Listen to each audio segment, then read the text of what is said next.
Now, I'm putting on a different hat right now, speaking as a member of the Oak Ridge Fund for Achieving Community Excellence. That's a relatively new kid on the block, started in 2018 to be active, and it is an endowed fund for Oak Ridge. One of my favorite quotes is, "The best way to predict the future is to invent it." And the mission of the Oak Ridge Fund is to invent the best possible future for Oak Ridge. That's not an easy and simple thing to do, but it's a great organization. If you're not familiar with it, I'll put some brochures up here on this table, and you can grab one and take it with you.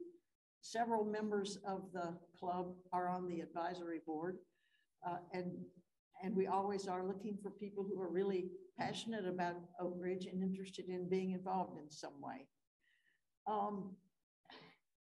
We're here today because, like 18 months ago, this Breakfast Rotary Club was a guinea pig for a process that the Oak Ridge Fund was starting. I don't know if you remember, I think it might have been in May.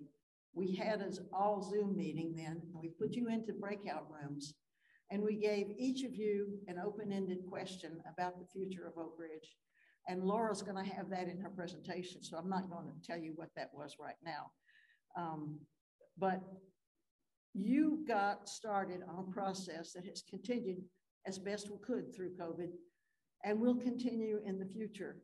And as it goes on, we've changed. When we first talked to Rotary, we said to ourselves, here's what they told us. And as we've done this over the years, over the year, what we've been told changes. So this is a living document, but has been very enlightening and a fascinating process. So Laura, who's an advisory board member of the fund, and really the leader of how we're working this thing that we call the top 3 questions, is going to tell you about what we've done and what we see at this point. She grew up in Oak Ridge, moved away, and then her last job before Oak Ridge was a financial analyst for Saturn. But they made the decision to come back to Oak Ridge to live because they wanted their kids to grow up in an environment like Oak Ridge rather than the Nashville suburbs where they lived. So their choice to be back here was very deliberate. She now works for Oak Ridge Associated Universities and is a program manager who specializes and focuses on strategic change and making improvements. Laura, come tell us what we've learned.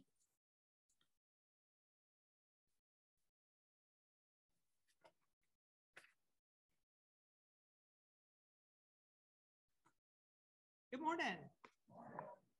So Oak Ridge, where you can be 55 and still be Martha's daughter. The other title I go by is Sarah and Lucas's mom. So I am an Oak Ridge grad. My dad was an Oak Ridge grad. I have a daughter who just graduated and is at the University of South Carolina.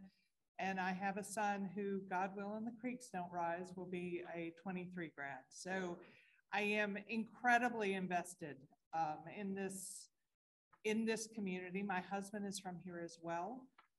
So it was a conscious decision to move back. And one of the things that is just so outstanding are all of the connections. So I look around this room and I know a lot of you through different pathways.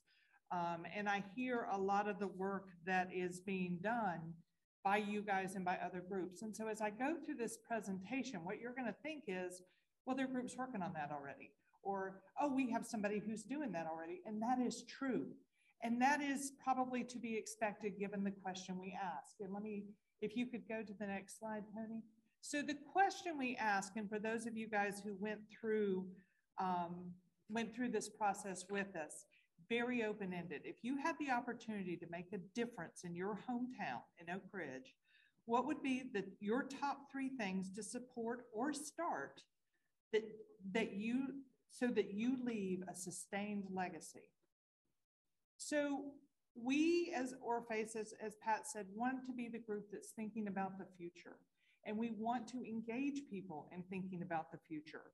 We also, as Orpheus, thought it would be very good, given our mission and our vision, to be able to put the voice of the community in what we're doing, right? We're not doing it for us, we're doing it for the community. So there's the question we ask. So next slide. Here's who we ask it to. You guys were the first.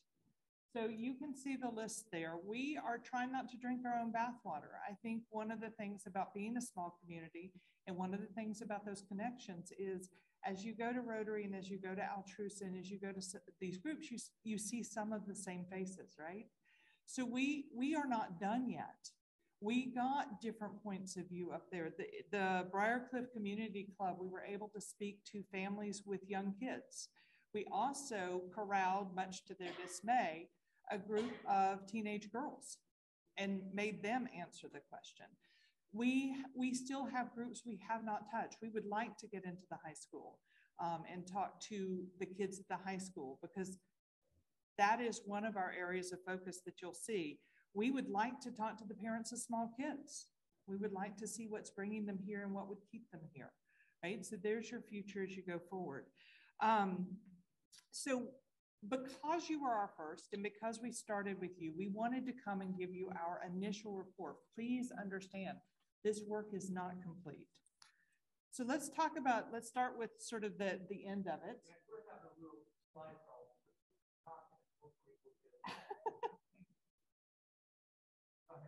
Okay, so when you get a chance to flip to the next slide.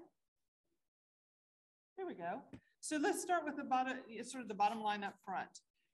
We have called these discriminators. Now, there are lots of different structures that you can put 200 plus comments in, right? So we got 200 plus comments.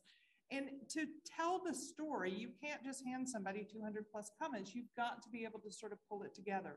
So our top level, the big categories that we found were rebrand Oak Ridge for the future, a support network for our youth, open, inclusive, and interactive community, physical and environmental infrastructure, and systematic economic development. I don't think any of these are sort of shocking outcomes.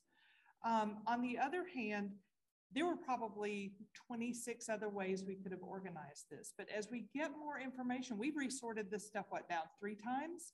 As we get more information, we keep thinking about how is this speaking to us and what's the story we want to tell. So as you guys look at this, again, I don't think there are a lot of surprises in terms of the overarching areas that we found, but I do want to share some of the details that we were sort of able to uncover, some of which were a surprise to us. And mind you, Orpheus is made up of folks who have been here a long time and who think they know their community. And even still, when you ask these kinds of questions, and these are important questions, you find answers that you don't expect. So let's talk a little bit more. So let's talk about the structure. And for those who can't see it, the structure is really where you walk from the discriminator, which is the big piece, that big thing I just described, like youth in our community. And you walk through the things that could drive a change for that. And then you go all the way down to the tactics. Now, the other thing about open-ended questions is people give you answers on all those levels. Some people have this huge vision, like they're talking in these strategic terms about long-range goals, and it's where their mind goes. And some people are like, we need to plant flowers here. So it's very sort of tactical and down, and we took all of that. All of that is valuable, but it speaks to the story at different levels. So we went ahead and put it in in this sort of structure so that we could deal with it. So let's talk about, as one of the discriminators, let's talk about rebranding Oak Ridge for the future. So if you look at rebranding Oak Ridge for the future, we had drivers that came out like create significant events to draw people to Oak Ridge. Maybe not the events we have now. Maybe look at new events. We have some natural gifts in Oak Ridge, our waterfront, our terrain, our trails. There's a lot of stuff in Oak Ridge that we could build on. We have extraordinary achievements in Oak Ridge. But again, if you look backwards and don't bring those into the future, and that's what folks were telling us, you can lose some momentum. So bring that stuff into the future, celebrate the past and bring it into the future. We've got developed vibrant public spaces, vitality of community. Again, you're probably hearing, well, we've got the downtown, we're working on the downtown, we're working on the waterfront. Yes, all of those things. And then connect living, working, and learning. So tactics, youth sports complex came up several times. I don't know how many of you guys have kids or grandkids in sports. I'm looking at Lucky, who I know is a soccer grandma, just like I'm a soccer mom. I have spent untold money in other communities because that's where the tournaments were. So again, we've got, you know, there are opportunities even in some of those cities were no bigger than Oak Ridge. Art, science, and technology events. Outstanding Oak Ridgers and their achievements. There's so much for us to build on if there is momentum behind that. All right, let's talk about support network for youth. So this is where some of our surprises were. We were able to get to some, we got to some teachers, we got to some folks who have kids in the schools, we got to some kids themselves. And so I don't think it's a surprise to say world-class education system. And that is something that did bring us back. I have several classmates that came back for the same reason. So there are several of us that did. A wide array of youth activities and provide a youth safety net. Stuff that did surprise us. Now I knew this. Once your child is 13, there are no support services or childcare for them. I was not completely comfortable that both of my children would live through the experience of being at home by themselves, mostly probably self-induced, but you know, that a kid who's 13, that can be a little scary when you have no resources, no tutoring, no safe place for them to go. The other thing that was a little bit of a surprise, and maybe not to you guys, was we have adult high school students and emancipated youth who actually are not interested in being in the home, in their home. They need a separate place to live. So we do have, and I think if you talk to any teacher or anybody who works with youth, you know that in Oak Ridge, we have youth at risk. And that is something that continues to get attention by our school system, but probably continues to need attention. So again, tactics, security, respect, acceptance, and inclusion for all students. One of the strengths that Oak Ridge has is we have one high school. Not everybody has the same experience. I would never say that, but everybody is there together. You rub shoulders, you know people, so everybody comes together in that high school from the 9th to the 12th grade.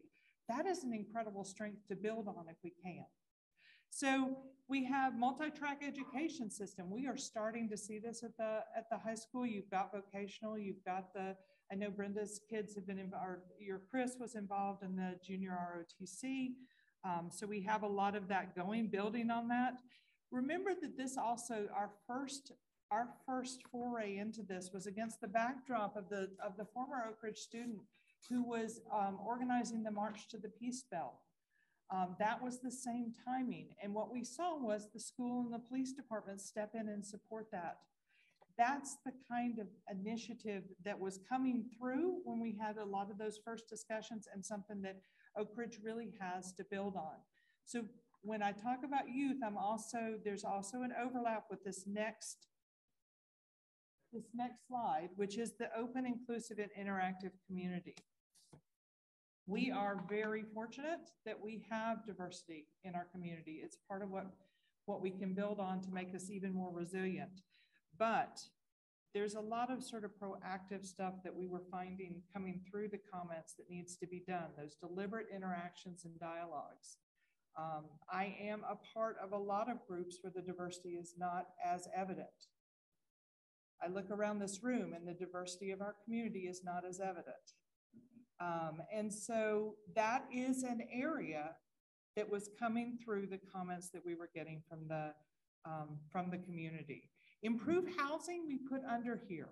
Now you could put out housing, we'll talk about infrastructure, you could have put it there. There are a lot, like I said, there's a lot of overlap, but in our mind, there are some fundamental needs that have to be hit to be an open, inclusive, and interactive society. And so we saw those needs as coming under here. We'd love to be known for our social justice initiatives. What if we were the beacon for that? What if we could become that for the state of Tennessee, or even bigger? Positive and proactive outreach and interactions with ethnic communities. We have multiple ethnic communities here. And again, that inclusion makes us stronger. We'll talk as I get forward about addressing some of the fragility of Oak Ridge. I think we are not alone as a community where COVID pulled out and made evident some of the fragility we have as a community. One of the strengths you can build on is your diversity when it comes to that. So that was another voice that was coming through fairly strongly. And accessibility of spaces, physical spaces. Can everybody get to every place they want to be? And to technology. Does everybody have the technology they need to succeed? Specifically, that was coming out for some of our youth, but it was also sort of across the board. All right, let's go to physical and environmental infrastructure. So this one actually, physical infrastructure needs and environmental excellence we put together. This came up with a lot of our groups in different ways. It came up talking about the personal environmental mindset, us individually thinking about reuse, recycle. It also came through in terms of sort of the accountability of the industries that we have here and the industries we want to attract. Who do we want here? And can we have a focus on those that are either environmentally conscious or actually working in that area? Both of those things came up. And also in terms of physical infrastructure, we've got federal and industry investment, but there are other groups, other communities that have, for example, historic housing. We have a lot of historic housing. And it is one of the things, I've done some work for I was privileged to do some work for the Housing Authority, where they were talking about some of this and the housing needs. There's a lot of work being done in this front, but there are also folks out there, it was pointed out, that might be able to give us some benchmark information on how to handle, historic. Now, did that comment come from somebody that was completely embedded in what is already being done? I don't know. We took the comments at their face value. But again, people were bringing up and noticing that, hey, we need to do something in this area. And then systematic economic development, this was probably the least surprising idea, that what if Knoxville employers were telling people, you know what, you probably want to go live in Oak Ridge. I mean, how cool would that be versus Oak Ridge employers who either don't say anything or say, well, Hardin Valley is kind of a growing area with new housing, you might want to look there. What if Knoxville employers were telling people to come to Oak Ridge to live? So, some of this clearly aspirational, but it was brought up and there are people thinking about it. And if you're thinking about the future, you need to be thinking about what you're aspiring to. And the very last point is that idea of find and nurture individuals who are thinking about the future and skilled with what is needed to see it happen. My hair is the same color as a lot of folks in here. So where is the next generation that's going to come and carry this torch? Where is the next generation that's going to come and move us towards what folks would like to see as the future of Oak Ridge? Are we nurturing that? Are we making sure that we've got the skills and the enthusiasm? To Ellen's point with the boards that need to be filled, are we getting folks in those positions who can learn and do what they need to do? Natalie's here as what Pat was saying, and I won't do as good a job, but the senior planner who's working on the comprehensive plan for Oak Ridge. So she's here hearing this as well with you guys. Where are the folks who are going to take the good work that she's doing and going to disseminate it and make it happen? So I will be honest, that point is one that is incredibly important to me, because I would like to have a place that my kids would find attractive to come back to and contribute to. And I'm not sure right now that that's what will happen. So let's talk about next steps. I'm probably well over my time. I do like to talk. So we know, I said before, many of these items are being worked in the different areas.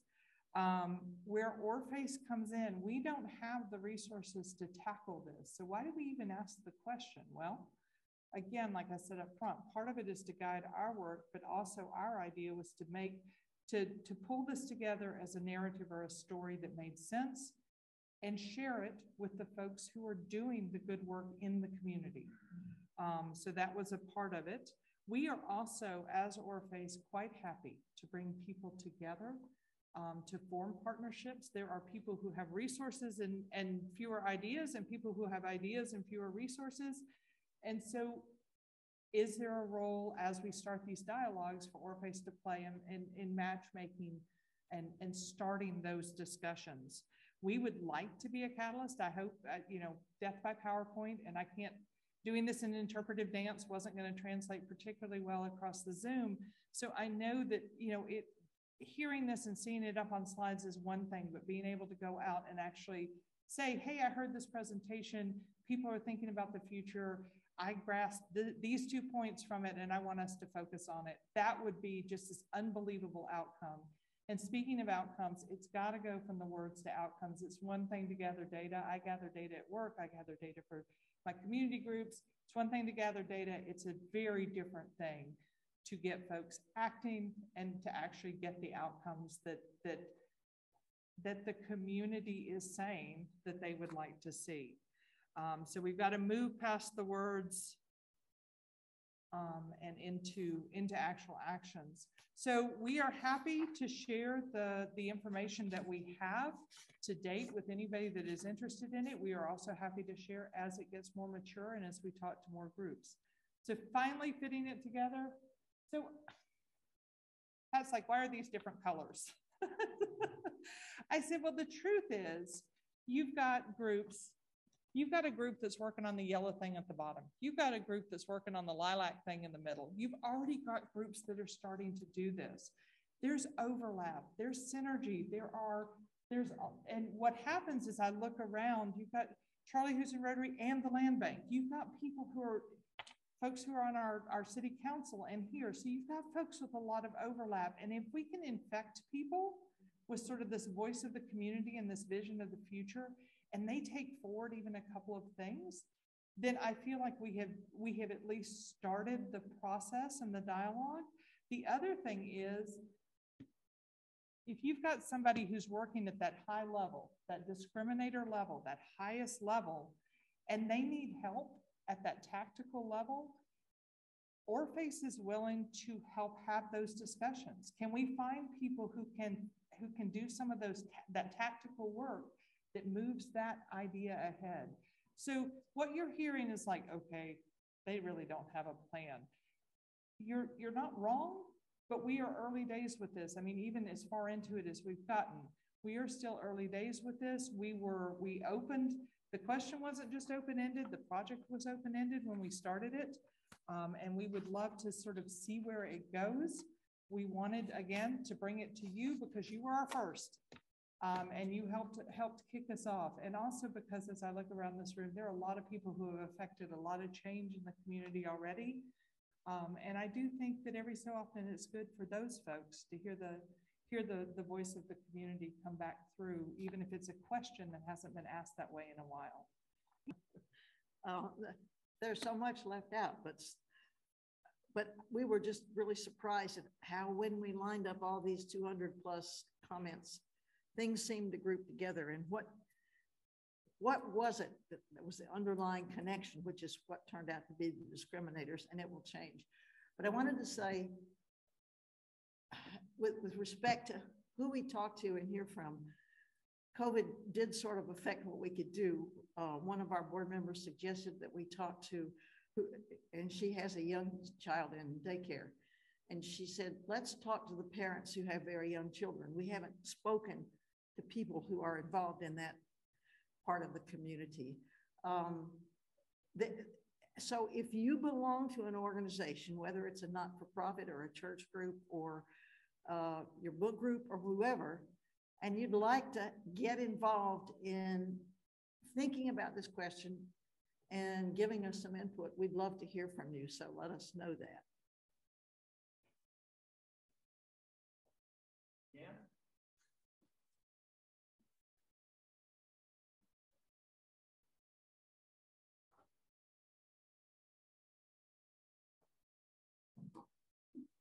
if you've ever tried to get to Knoxville between 4 and 6, 5 days a week, coming from ORNL, there's a line as far as you can see to get across the bridge. And there's a sign there that belongs to Lamar Sign Company.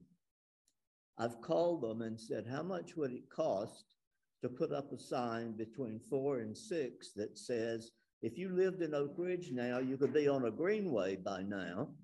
And they haven't responded. So this has motivated me to call them again to see how much they would charge to do that. But if any of you have any input to Lamar, please ask them to respond to that question. So Mike's question was, there's a lot of traffic activity going on, and what does that all mean? We don't have public transportation in Oak Ridge. And have you driven through the suburban neighborhoods and looked at the driveways with 4 cars in them? We all have a car. We haven't got any choice. And I think that has a lot to do with how many cars we see. So I will say, just as a point, I mean, clearly there are things that are probably higher priority and that are hot button issues for folks. And we heard the traffic come up. We heard, we heard the, hey, why are people not living in Oak Ridge come up? And so one of the next steps that can be done with this, especially if there's an organization that's interested in taking some of it on, is that idea of prioritization. Where does the focus need to be even as we tell the story? So traffic and all of that, and the disconnect between how invisible our major industry is versus our community. We have a lot of advantages and some disadvantages given the nature of Oak Ridge and the nature of our geography. There are only 4 ways out if you count Key Springs. There are only 4 ways out of our city. So, we've got some things that we can build on and some things we have to overcome. But I appreciate you guys listening and your attentiveness and your questions. Thank you.